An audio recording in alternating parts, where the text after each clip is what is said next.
The US State Department says it's sanctioning officials from the Palestinian Liberation Organisation, the internationally recognised representative group of the Palestinian people, and the Palestinian Authority, which exercises limited self-government in parts of the Israeli-occupied West Bank.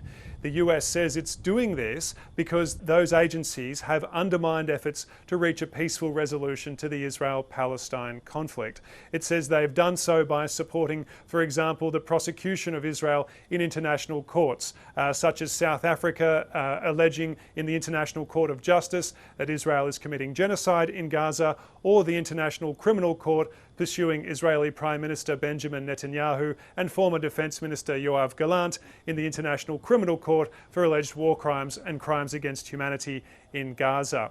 The US also says the PA and PLO have glorified and supported terrorism in their educational materials, a claim both agencies deny, and support terrorists by paying them a stipend when they're imprisoned. This is something that the PA pays to the families of all Palestinians imprisoned by Israel. It says it does so regardless of what offence they've committed because their families need support. Israel has termed these payments to people jailed for killing Israelis pay to slay, and they've been controversial in the US as well. But the Palestinian Authority says they are not an inducement to terrorism.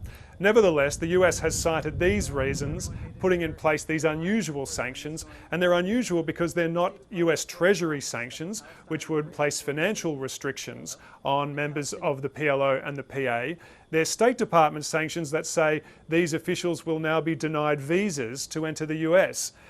Now, a potential reason for that could be that a number of countries, Britain, France, potentially Portugal, maybe even countries like Australia, are considering recognising a Palestinian state at the UN General Assembly in New York in September. This prevention of visas, this denial of visas, would prevent Palestinian officials from attending the UN General Assembly meeting for that historic declaration when major Western powers for the first time recognise the state of Palestine.